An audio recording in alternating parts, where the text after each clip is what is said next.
Bienvenue dans le ferme des histoires extraordinaires. Merci de nous suivre, de nous soutenir en likant, en commentant et en partageant. Aujourd'hui, je vous lis l'histoire de la Sainte Ampoule. L'histoire de France commence par une histoire merveilleuse. Le 25 décembre 498, les rues de Reims étaient remplies d'une foule joyeuse qui attendait le passage d'une extraordinaire procession. Le chef franc, Clovis, qui avait décidé de se convertir au christianisme, devait se rendre grande pompe et entouré des principaux prélats de la Gaule, de l'ancien palais du gouverneur romain, situé près de la porte Basée, jusqu'au baptistère où l'attendait Rémy, évêque de la petite cité. Toutes les rues étaient décorées. Grégoire de Tours nous dit que les places étaient ombragées de tentures de couleurs et les églises tendues de courtines blanches. Quant à la piscine où le nouveau chrétien devait être, suivant le rite, plongé 3 fois, elle était splendidement ornée. Le chroniqueur nous dit, en outre, que les parfums y étaient répandus et que des cierges odoriférants y brûlaient de toute façon, que tout le peuple était imprégné d'une odeur divine et que Dieu y comblait les assistants d'une telle grâce qu'ils se croyaient transportés au milieu des parfums du paradis. Au long des rues, en attendant la procession, les gens bien informés racontaient que ce baptême était la conséquence d'un vœu que Clovis avait fait pendant une bataille. Depuis longtemps, Clotilde, fille du roi Burgonde Chilpéric, qui l'avait épousé en 493, ne pressait d'abandonner le culte des dieux pour se convertir à la religion de Christ.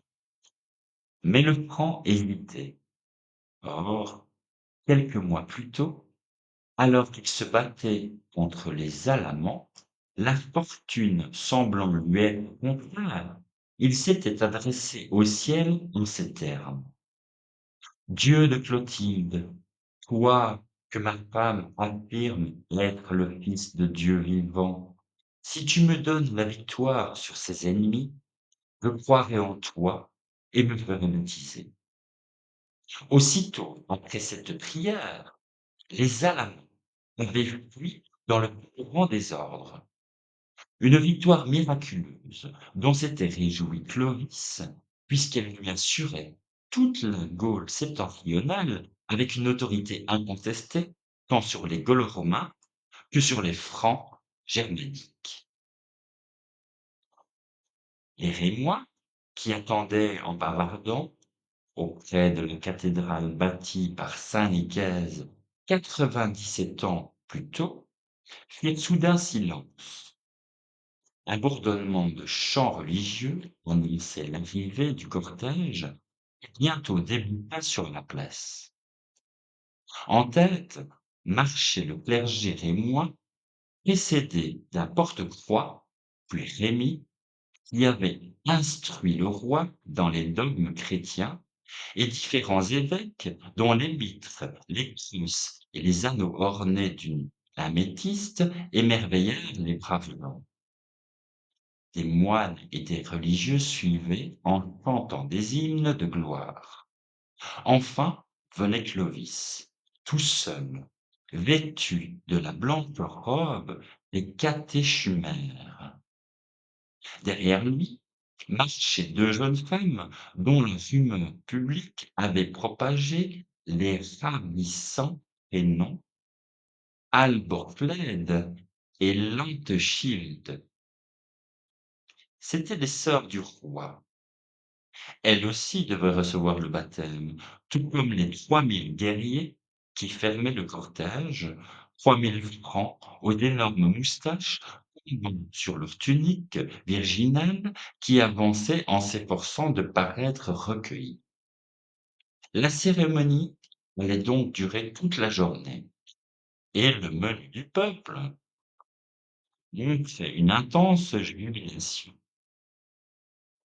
Non qu'il fût exagérément épris de spectacles religieux, mais parce qu'il supputait des réjouissances annexes.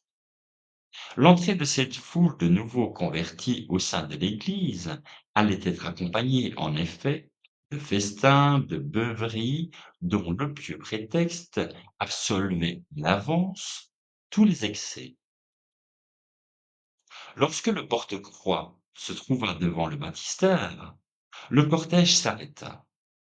Et Rémi fit alors signe à Clovis qui marchait pas ferme vers la piscine, ses longs cheveux défaits. Sans hésitation, il entra dans l'eau glacée et Rémi, qui présidait la cérémonie, prononça cette phrase qui devait traverser les siècles. Courbe doucement la tête, fier Saint-Cambre. Adore ce que tu as brûlé, brûle ce que tu es adoré.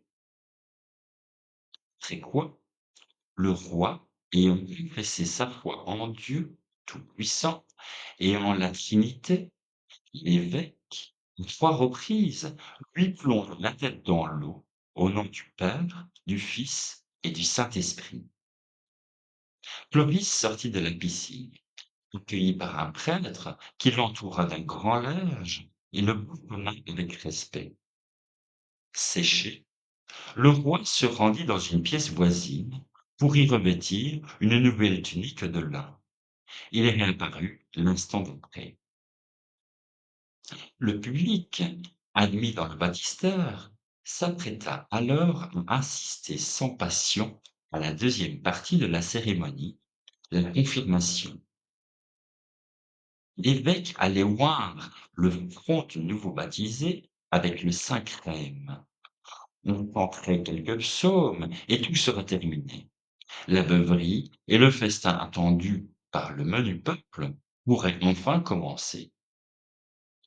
C'est alors qu'il se produisit un événement prodigieux que Hickman, archevêque de Reims, devait relater au IXe siècle dans sa vie de Saint Rémy et dont on parle encore depuis 1300 ans. Voici les faits tels qu'ils nous sont rapportés. Comme Rémi et Clovis arrivaient au baptistère, le clerc qui portait le shrine fut arrêté par le peuple, en sorte qu'il ne put parvenir à la fontaine baptismale. À cette fontaine bénite par la volonté divine, il manquait donc le sachet. Et comme la foule du peuple empêchait d'entrer dans l'église ou d'en sortir, le saint pontife, levant le ciel, les yeux et les mains, se mit tacitement à crier en répondant des larmes. Et soudain, une colombe, plus blanche que la neige, porta dans son bec une petite ampoule pleine de saint crème, dont l'odeur suave, bien supérieure à celle de l'encens et des sièges, frappa tous les assistants. Le saint pontife avait pris cette petite ampoule et la colombe disparut. Aussitôt, Jérémie, que le merveilleux ne troublait point, procéda avec le saint chréme, miraculeusement apporté, et l'onction de Clovis, devant une foule dont on devine l'ébahissement. Après la cérémonie, la sainte ampoule, puisque tel sera désormais le nom que l'on donnera à cette petite fiole venue du ciel, fut pieusement portée par Rémi dans un lieu sûr. Plus tard, elle sera placée dans un réceptacle d'orfèvrerie en forme de colombe. Ceux qui l'ont vue nous disent qu'elle était en verre ou en cristal un peu opaque, que sa grosseur était celle d'une figue moyenne et que son col avait une couleur blanchâtre et que son bouton était fait de taffetas rouge et que l'huile qu'elle contenait exhalait le parfum le plus exquis. Certains chroniqueurs, comme Froissart, dans sa description du sacre de Charles VI, affirment même que le scherm se réformait tout seul après chaque onction royale et que son volume, par conséquent, ne diminuait jamais. L'historien Dom Guillaume, au XVIIe siècle, nous assure qu'un célèbre docteur, dont il nous donne malheureusement pas le nom, croyait que ce baume céleste avait été fait de la main des anges. Le baptême de Clovis était donc terminé d'un signe divin dont les rois de France, pendant plus de 1000 ans, allaient se servir à des fins politiques.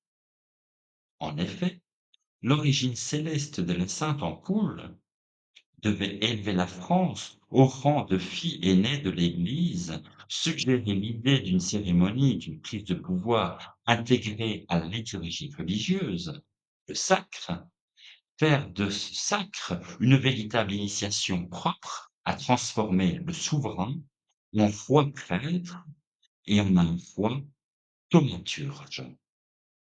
Capable, par exemple, de guérir les aiguilles, bref, donner un caractère sacré à la fonction royale.